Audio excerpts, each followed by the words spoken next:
You've come to the right place. If you're a course creator looking to build more impact, income, and freedom, LMScast is the #1 podcast for course creators just like you.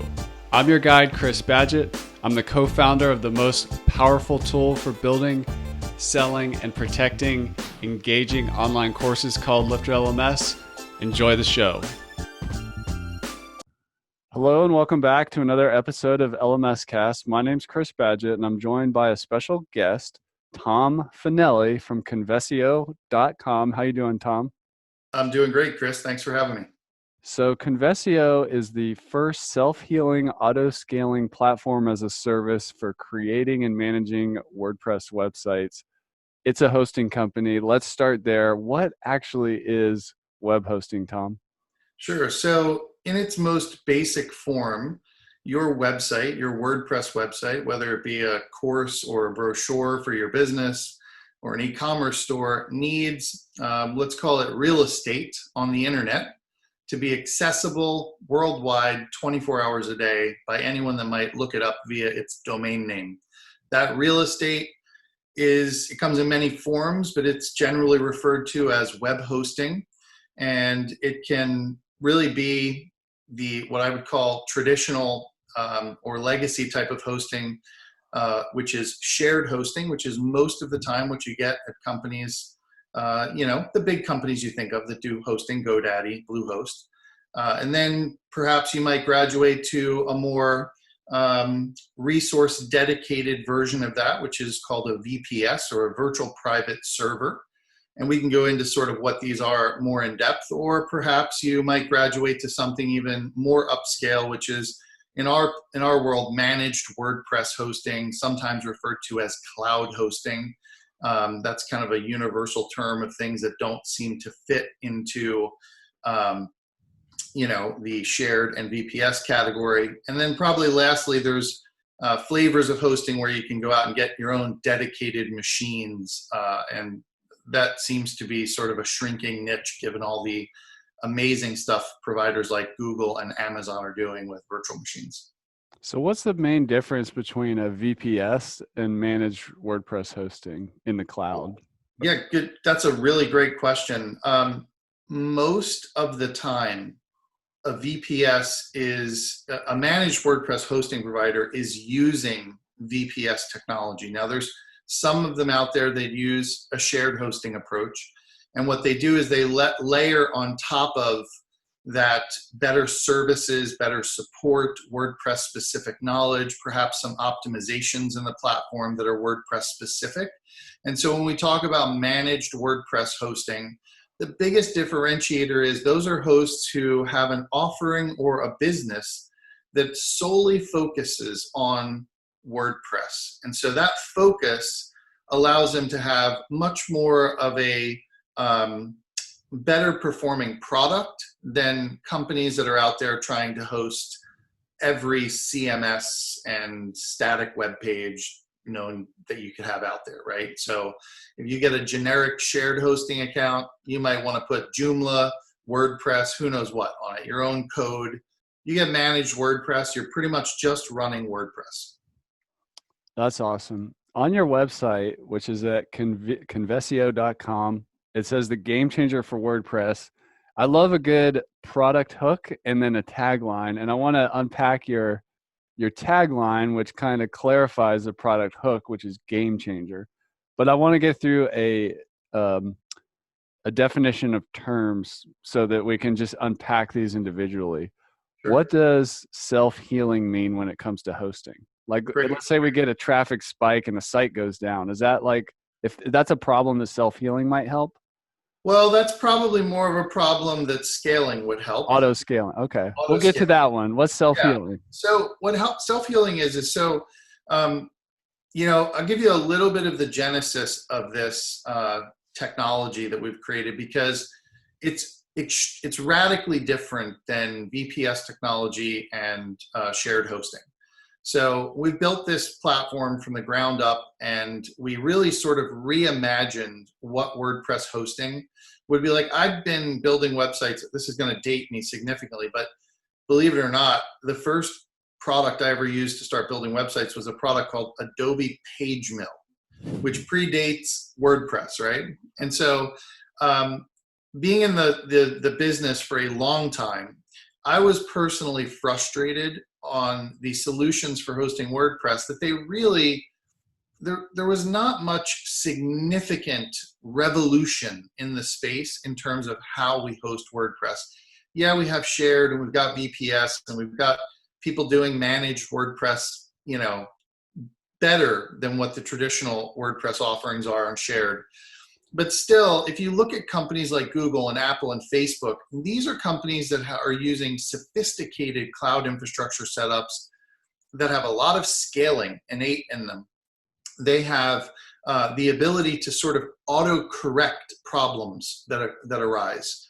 And so that's what we mean by self-healing, is the ability for the system to internally monitor its own health and then take steps that are progressively more extreme to repair the issue with, I love this term, zero human intervention, right? It all happens automatically. So a great example of this is, I was hosting with a popular managed WordPress hosting provider before we started Convesio.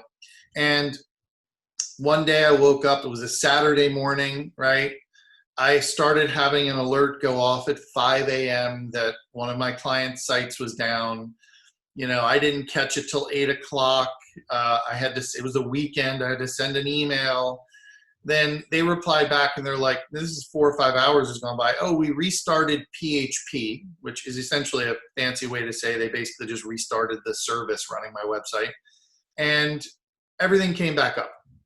Well, that's great. That took 5 hours to do what was literally probably someone pushing a button, right? So that's the oldest like tech support thing in the book. Turn it off and turn it back on again. Right, exactly. Yeah. And so in our world, that issue would have been resolved within under 15 seconds, because within seconds, our platform would start getting notifications that, you know, PHP is not responding or there's some fatal error, right? And the first thing it's going to do is try to restart the service. And so that would happen, that 5-hour outage would have been probably under 15 seconds. That's awesome. Well, let's talk about auto scaling. Like, let's say we have an online course or a membership site and one of our affiliates on Black Friday sends a ton of traffic. What does auto scaling actually do to help us absorb that hit of traffic? Yeah, so that's a good point. So what I'll do is just explain roughly how our technology works. And so when we deploy what we call a cluster, okay, which is essentially a server footprint that your site's going to go on, we deploy a minimum of 3 nodes or 3 servers on that cluster. And every layer of our architecture is broken out into different, what we call containers. Now that's a new tech word. Google and Facebook used container technology. Think of them as like micro VPSs, right? It's a very small virtual private server that only runs specific segments or functions of your website. And so in our tech stack, we start with sort of load balancers, right? And then we hit our caching level, and then we have your WordPress website. Then we have a database cluster. That's actually one of the things that we do differently. Everybody uses a database cluster. So there's your database is running on multiple servers in multiple nodes all the time. There's no notion of a single instance of MySQL on our platform. So that's also a lack of a single point of failure. That's exactly right. And so what we've tried to do by architecting this platform this way is we've basically said, we've taken the whole WordPress virtual private server thing, which is one set of resources on a physical machine. And we've sort of flipped it on its head, and we've said, we're going to separate all this technology not into single resources on a physical machine, but multiple resources on multiple servers. And what that allows you to do is your actual instance of WordPress, because we're using load balancers, can replicate itself. So as soon as your instance or your website starts to come under load, if it hits some peak level based on your plan and your capacity, we replicate a copy of it. And then we start to distribute the load between both of those instances. And then we replicate another copy, and you can go up to, any number of replicated instances of your website running simultaneously. Then what's really nice about it is you don't have to choose. The best part about this is everybody gets this technology on our platform. You don't have to choose like a different package, go in and subscribe to the next tier. We will scale out your website, and then as soon as the traffic subsides, we collapse it back in, we scale it in, and you only pay for the additional usage during that expanded period of time. Is that usage-based pricing what you mean by platform as a service, or what is platform as a service? Yeah, so I don't like to think of us as a hosting provider because we're so radically different. And part of this is like, I know everyone understands what hosting is, but, I don't think necessarily of Amazon as a hosting provider. And so the technical term of a PaaS or a platform as a service is Amazon would be an infrastructure as a service provider, right? And so you probably would not have a lot of people going to that because you have to have deep system administration knowledge to set that stuff up. And so a platform as a service is really the next step of simplifying the usage of an infrastructure provider. And so because we allow you to control settings like, you can pick different resource usages, you can control your scaling. We feel like we're the sort of one step removed from an infrastructure provider, but we're not a hosting provider where you might say, I need to deploy a single website, right? Or 10 websites. Every single site that you deploy on our system has its own set of dedicated resources. Wow, that's super cool. There's something you said in there I want to come back to, but before we go to that, I wanted to look at something I saw. Let's see, where was it? It was something about not your average hosting company where you rely on like cPanel, Nginx, and some things. Correct. Yeah. Can you clarify what that message was and what the angle is there? Sure. I mean, the dirty truth in the hosting space is most hosting providers are pretty much all the same. I hope that doesn't get me in trouble with my peers out there. But, cPanel is the predominant technology for managing websites that are on servers being hosted, right? Isn't Plesk another one? Yeah, Plesk is another one. There's a few others out there. Yeah. And there's great tools that they've done an amazing job. cPanel's done a phenomenal job. It's what we did was we said, look, if we could reimagine this platform, we didn't want to use anything off the shelf when we were building our platform because we just thought that there's a lot of people out there simply me tooing one another, right? It does not take any sophistication to, buy a server, install cPanel, set up a website, and call yourself a hosting provider, right? And that's a viable business for a lot of people. And I'm not knocking it. It's not what we do. We're a product-centric team of people that's trying to innovate some technology. And so what we've done is really, I think, the next step or evolution in hosting. And, to the point of like, what's the difference? Our control panel is really simple to use. It's easy, it's fast, it's focused just on what the WordPress hosting provider needs and the things that you would not find in those traditional solutions that is relevant to our platform, like container management and things like that. That's cool. Well, I'm a copywriter by just development. I wasn't classically trained at it. I've just been working on it for a very long time. So when I see a good tagline, I really like to dig in. You said the last part of your tagline is for creating and managing. A lot of times the focus is on just managing, but what did you put creating in there? So talk about creating and managing and why you chose to use both verbs there. Sure. Yeah. I think that we are very focused on, I feel like the creative agency space is extremely underserved, right? There's a lot of things that are important to agencies and creators. And especially those creating many sites, right? Or managing portfolios of sites. And it's those types of things that I think, we saw, and much to their credit, Flywheel, right, had been focused on that space pretty heavily, right? And they did a great job focusing on agencies and creators and building tools for them and services. And I think that's sort of, I'm an agency guy by, early in my career. I started in the agency space and owned an agency. And so I'm really sort of motivated by helping agency owners solve the hassle of managing their portfolio of sites, from the creation of them to the just managing an update of them. So our goal is really to build tools that let people create and manage their portfolio of sites. Today, I'm not entirely sure. Where we don't go is we're not building competitors to like page builders and things like that. So we're not an actual system to help you physically create your WordPress site, but something that you would use during the creation process. That's cool. A long time ago, somebody told me or they were just trying to give me some advice and protect me from myself. And they said that you don't want to get into the software business. It's hard and you're not a programmer, Chris. And I've heard a lot of people say the same things about, like hosting seems like it's easy money, but then the advice always comes in, you don't want to get into hosting. You don't want your phone to ring when, somebody's site goes down on Christmas or whatever.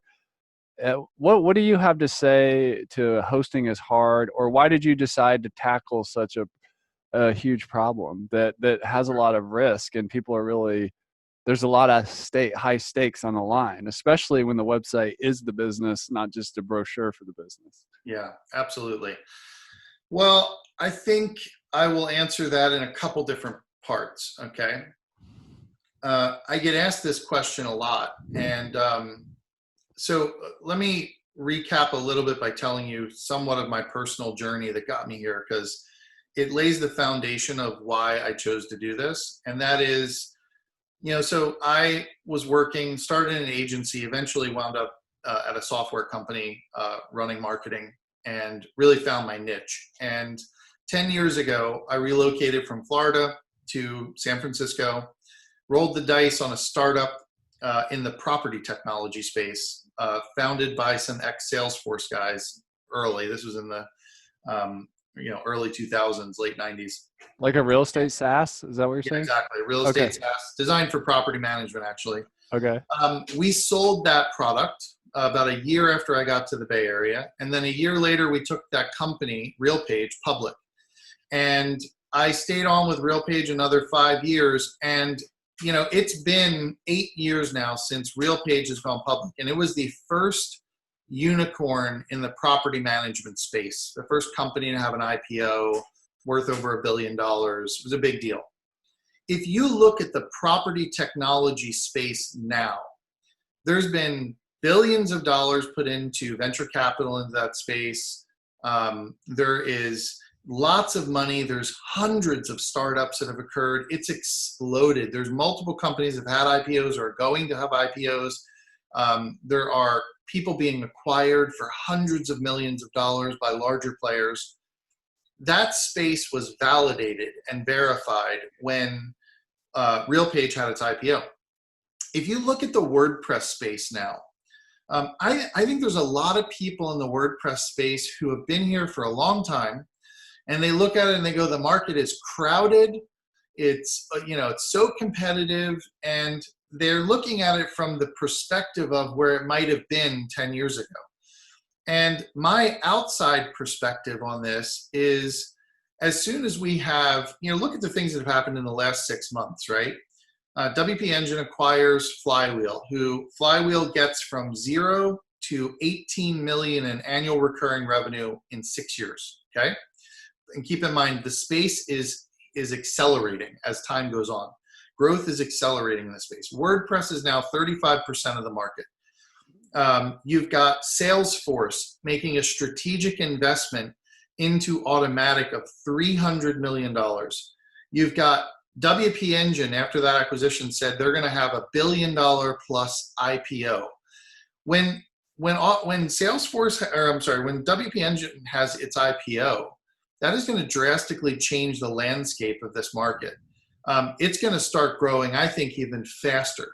And you're going to have Automatic follow with an IPO probably sometime in the next, 3+ years. And so I think in the next 2 to 3 years, you're going to see a couple major companies go public. It's going to legitimize this. You're going to see institutional money start to come into this. VCs are going to start to pay attention to WordPress, which feels like it's a bit of still a grassroots, very much because it started that way, a grassroots industry. And I think there's going to be a lot of change over the next 5 years in the WordPress space. And so I'm extremely positive minded about what's happening in WordPress. And that's why I think now is a great time to get into WordPress as an ecosystem. Why we chose to get into hosting, it's something I was personally frustrated that I hadn't seen the technology evolution in. And then, we're extremely driven by creating systems. Like, it doesn't bother us to be on call 24 hours a day. We're the team that's going to stand in the gap for you. We take the responsibility of making sure people's sites are up and running really seriously. Every site on our platform is monitored down to the minute level, 24 hours a day. If there is ever the slightest hiccup on someone's site, we have a team of people that are engaged in fixing it, no matter what the time is, what the holiday is, Christmas, New Year's, Thanksgiving, we're there. That's awesome. What would you say, just kind of in general, what is the current state of the hosting industry? And what I mean by that is I just have a general feel, and this is not from me, it's just stuff I hear from users and customers where they get really frustrated with their web hosting, or they feel like they're hitting a wall, and they just can't understand the support they get, like support that is like way too technical, or they're just not, there's like a disconnect on the communication. It just seems like it's an industry ripe for disruption on all kinds of levels. But what are some of the biggest problems with modern hosting, especially for people running WordPress sites? Sure. Well, I think that the technology is a problem. I think where I hope, our goal is to address that, right? Mm-hmm. I think that a lot of times the fact that everyone is providing, the market was treated as a commodity, right? A long time ago, there was a race to the bottom. Everyone was like 99-cent hosting, we've all seen this type of stuff. And there's a lot of consolidation of hosting companies and streamlining and outsourcing the support and a lot of that kind of thing. Yeah. But what's happened is people will begin to realize, so there's been this sort of this opposite directional curve, right? Where it's like hosting has been going down, down, down, down, down for a long time, but the sophistication and dependence on e-commerce and the market has been going up. And so as people begin to realize, I've got a substantial business here, I can't run this on a 99-cent a month, business or a hosting solution. And so I think the market is changing. And what's happened is I don't see enough change in the hosting provider space to keep up with that. And so I'll give you another example and this is something we're doing that's kind of interesting, is, because we're focused a lot on helping agencies, we offer people support via Slack. Okay.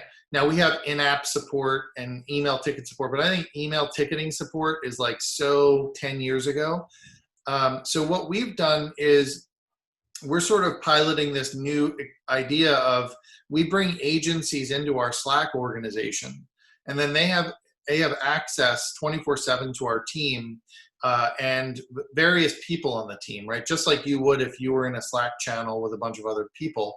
And we give people real-time support, as they need it via Slack. And that could be for billing issues. It could be, and so what we found is we act almost like an extension of their agency as their sort of technology team for their hosting of their sites and their servers. And that has been extremely encouraging to see how much people really like that. That is the new way, I think, of working. This idea of sending tickets in, and I think even calling people. I know a lot of people like to pick up the phone and call folks, but I think most people nowadays are really comfortable in a chat type of format. And I know there's going to be people. A lot of the other stuff too is we tend to do a lot of stuff for our customers. Sometimes we'll have people who will be like, "Well, I want to know how to do it." Right? So if someone's like, "Can you apply an SSL to our site?" Yeah, you can watch a really quick 30-second tutorial and do it yourself. But if you ask like, "Hey, how do I do an SSL?" We'll probably just go in and do it for you. And so we like to over service our customers at this point, because we're trying to build raving fans who feel like our hosting is something radically different than the experience that they've had by other providers. That's awesome.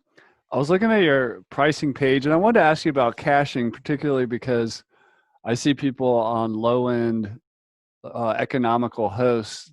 One of the ways they are able to be cheap is they cache the heck out of everything, which doesn't necessarily work for a dynamic e-commerce, LMS, or membership site. Sure. And so they get into trouble where like their users can't log in, or people are getting redirected to places they shouldn't be and stuff like that. Mm-hmm. So you have basic containers, high traffic containers, and compute intensive containers.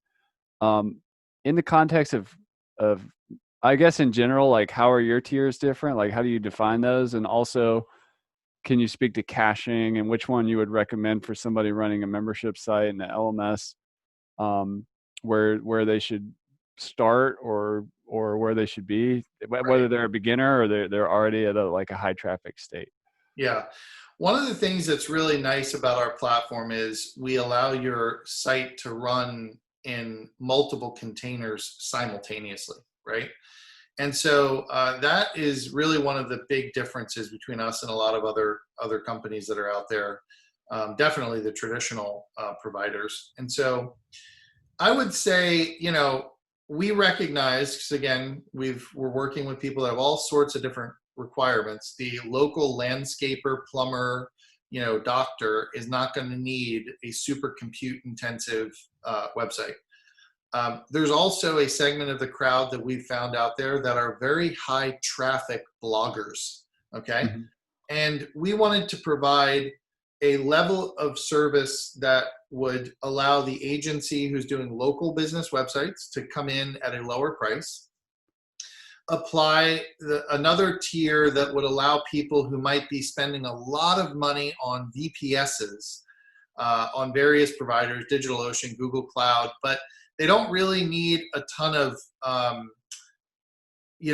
compute resources, but they have a lot of traffic. And so a lot of hosting providers will price them up in tiers because they're getting a ton of traffic, even though there's really not, it's all static content with caching, right? It's just a food blog or something.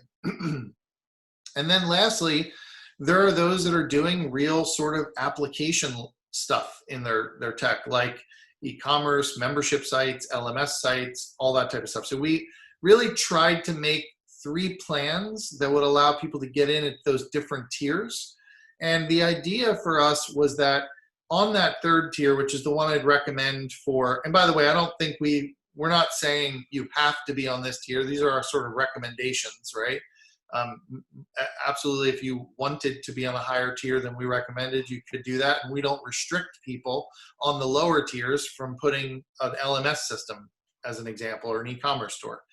But these are guidelines we sort of have. And it says, look, if you're a compute intensive product or service, you're probably going to need more memory, vCPUs, more processing power in your container.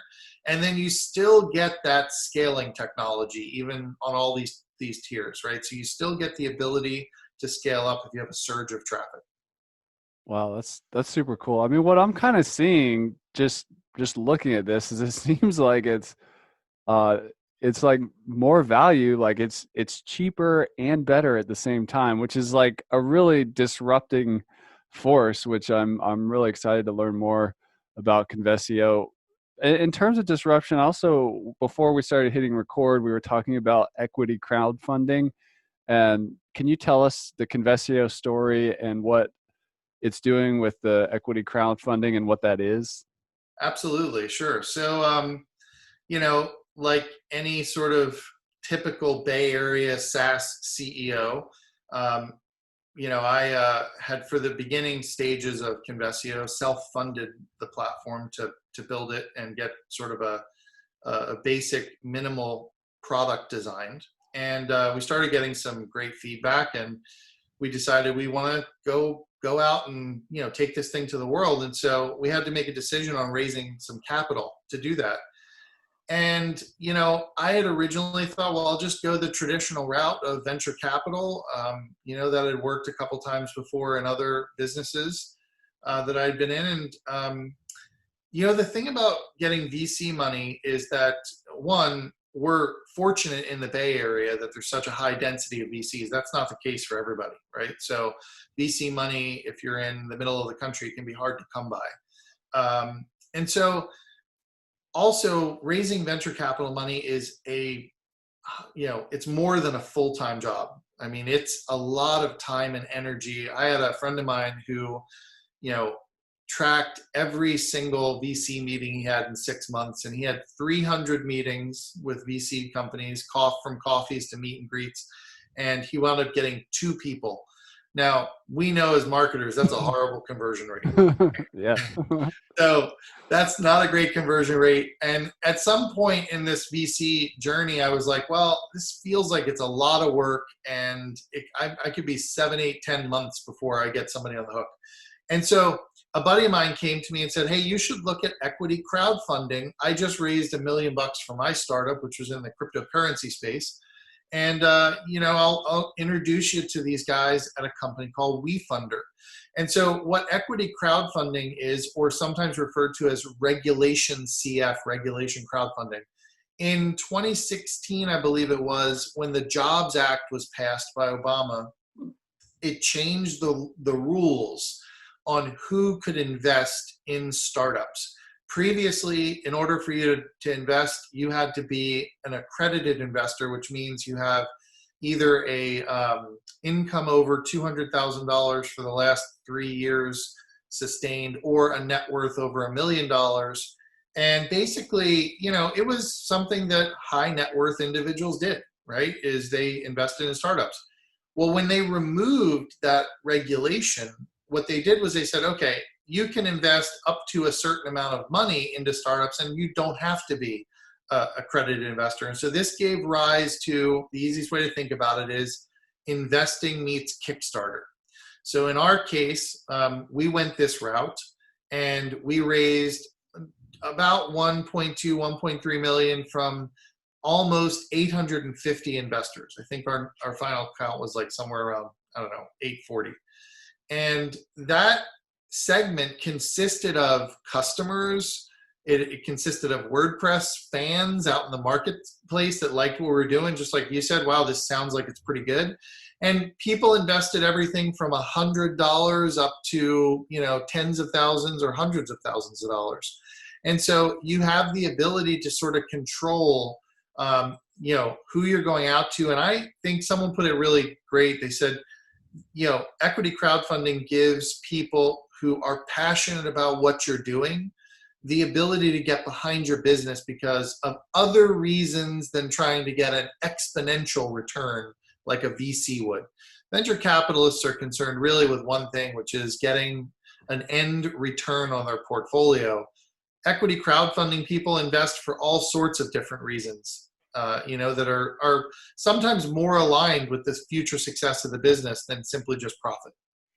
That's super cool. And I mean, it's WordPress, so we're trying to democratize everything. So democratizing, raising funding is a super cool concept that I personally wasn't that familiar with. I wish I had known about that when you guys were open. What is it? How does it work? Like for the person who invests $100 or $200, are they still getting a little small piece of the equity pie, just like the $10,000 or more investor? Great question. And this is something that I would say one of the biggest things working against equity crowdfunding is a lot of people in the industry think it's like Kickstarter, where you really get nothing. Okay, you don't own a component of the business. And the smaller you invest, usually the less Right. valuable Yeah. what do they call it? The incentive or the prize or whatever. Perks or yeah, Perk. whatever. Yeah. Yeah. So in equity, and by the way, so equity crowdfunding is all regulated by the SEC. You have to file your paperwork with the SEC. It's regulated by FINRA. It's an extremely, you have to have your financials reviewed by independent CPA. There's all sorts of, official hoops you have to go through to do this type of fundraising. So it's not something like a Kickstarter campaign where you can just poof, set it up and anyone can come invest. There is months of work and preparation that have to go into setting these campaigns up to make them both legal and successful. And so one of the things I'll say is that you pick as the, as the company, you choose what type of financial mechanism or agreement. There's various different types. Some of them do convertible debt, which is sort of like financing, which converts to equity. Some of them do revenue-based financing, whereas the company grows, they pay shareholders back a certain amount of money. We chose to go with a mechanism called a SAFE agreement, which is very popular. It was pioneered by Y Combinator, a really popular startup incubator.